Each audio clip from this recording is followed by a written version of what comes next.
Juba vähem kui 12 tunni pärast kõlab siin A. Le Coq Arena'l Eesti-Itaalia MM-valikmängu avavile. Ootame siia täis maja, tule vaata, kuidas me seda mängu korraldame.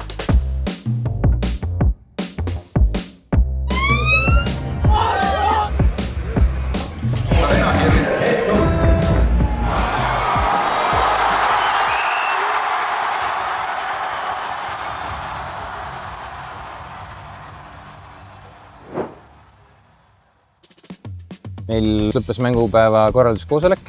Mängupäeva korralduskoosolekul koos UEFA kõikide ametnike, kohtunike tiimi, külalistega ja kohalike tugiüksustega nagu politsei, pääste, kiirabi, turvateenus, mängukorralduslikud küsimused selleks, et kõigil siin mängul olevatel inimestel oleks täpselt teada, millistesse raamidesse nad opereerivad. Sportlikest poolest lepime viimase versiooni kokku, et milliste särkidega ja pükstega ja sokkidega mängitakse, kuni selleni, et millistel aegadel võistkonnad saabuvad, millal tuleb riietusruumidest väljuda, kõik sellised olulised nüansid, millega nad peavad arvestama ja mille järgi nad oskavad veel hotellis oma plaane võib-olla paremini paika sättida. Seejärel anname neile teada täpselt, et millised on meie ruumid ja alad neile liikumiseks, soojenduseks, kuidas me oleme mõelnud kaitsta oma muru, mis on meie jaoks ülitähtis ja mis erinevatel aastaaegadel vajab kas rohkem või vähem tuge. Ja seal kohas ka on hästi oluline see, et sa täpselt veendud selle koosoleku jooksul, et kõik osapooled on täpselt teadlikud sellest, millised on meie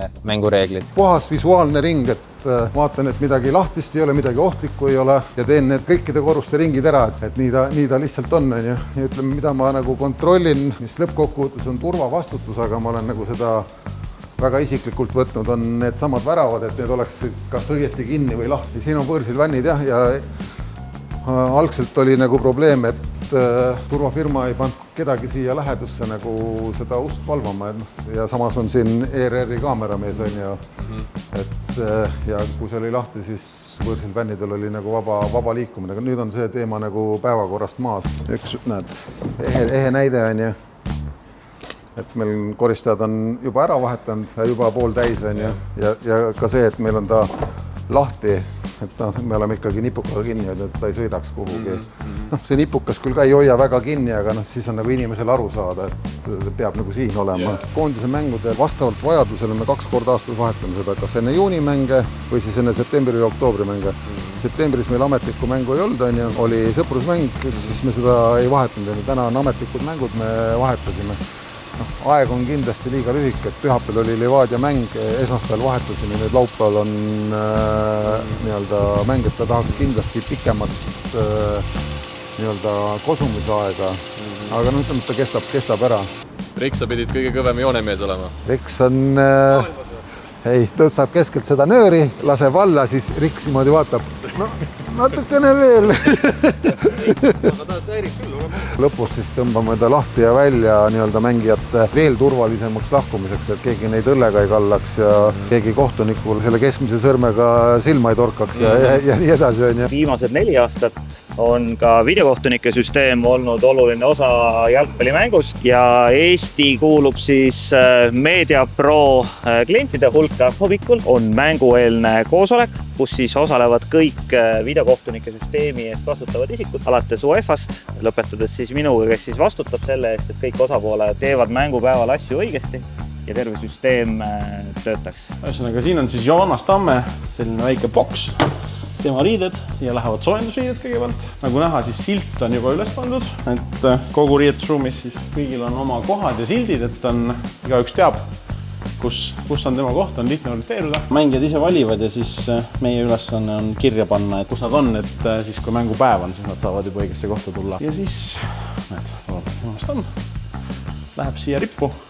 Mängusärke on igal mängul kõigil 2. Põhikoosseisu mehed poole ajal vahetavad särki, lihtsalt kuna on juba niiske märg, mis iganes, et saavad teisel poole ajal kuiva särgiga peale minna. Ega siin nagu muud suurt teadust ei ole. peaasi on see, et ei unusta, et kellelegi midagi panna. Mängupäeval on minu roll vastutada kõige eest, mis on seotud ajakirjanike ja fotograafidega, alates akrediteerimisest, lõpetades töötingimuste loomiseni mängupäeval ja staadionil, et selline 3 nädalat enne mängu me saadame laiali akrediteerimislisti, kus siis kõik pressikaardi omanikud saavad ennast mängule kirja panna ja kui see tähtaeg on läbi, siis me veel tiimiga vaatame üle selle nimekirja. Ühest küljest seetõttu, et me oleksime kindlad, et meil on piisavalt kohti neile ja teisest küljest, et olla ise kindlad, et tegu on aktiivsete ajakirjanike ja fotograafidega, et vältida, et mõni jalgpallihuviline lihtsalt jalutab staadionile sisse. Tänane meediahuvi on väga suur. Me ootame siia umbes täpselt 70 ajakirjanikku ja fotograafi ja kui nad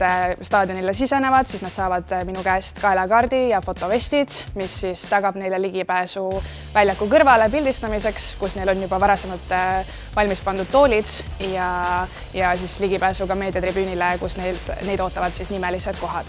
No selles mõttes, et meil on ju vabatahtlikke vaja hästi erinevatesse valdkondadesse, et kui me praegu kohtusime seal selles vabatahtlike ruumis festivaliala nii-öelda vabatahtlikega, siis juba festivaliala iseenesest jaguneb mitmeks erinevaks valdkonnaks, kus on kavamüük, kus on kornhulimäng, kus on siis näomaalingud ja tegelikult need vabatahtlikud, kes ka festivalialal on, nende ülesanne on jälgida nende treppide väravat järjekordi, et suunata inimesi siis piletitega sisse, sest tihtipeale on see, et üks nii-öelda värav kontrollib, aga teised 2 on vabad. Inimesed ei pane tähele, et nad saaksid minna ja tundvalt kiiremini sisse sõita sealt. Siis meil on VIP. VIP jaguneb ka väga erinevaks. Ongi see traditsiooniline VIP, on tähtede klubi. Siis on meil üks vabatahtlik, kes on nii-öelda kontoriperemees, perenaine, kes siis hoiab seda, et kõik saaksid seal käia riidet vahetamas, söömas. Siis on üks vabatahtlik, kes alati tegeleb meie lipu lehvitajatega. Minu peal on tavaliselt jäänud siis meie maskotilaste ja pallilaste vastuvõtmine. Siis lähme kohe sinna ukse juurde, meil on hästi kiiresti vaja siin teha, sest varsti hakkavad koondise bussid tulema ja me peame põhimõtteliselt ruttu siit eest ära minema, et meil ei ette ei jää. Hello from Roberto, from Rai. This is a very strange, unique experiment for us. We have 4 minivan instead of 1 big obi van as usual. So this is the main one if you want to check the vision mixer. Just a quick smile. Yeah, this is the vision mixer. This is the assistant, the equipment room for audio and video. Video server. We got a Italian video server actually. Bartelletti, BLT. And those are the guys. This is the techer for replay and whatever, play out. Okay. The last one is just a tender. This one is just a tender. The huge one, the office, where you can smell an Italian coffee if you want. Please. This is the office. Say hello to our friends. Hello. Hello. And at the back of the office, there is some edit station. Grande, già. The edit station, where they just make some clip and send via V-Mover to room. Minu ülesandeks on olla siis countdown manager ehk siis stardiloendi haldur eesti keeles ja peamine ülesanne on siis kontrollida, et kõik mängueelsed tegevused toimuksid õigeaegselt ja suurem eesmärk on siis selles, et avavile kõlaks täpselt õigel ajal.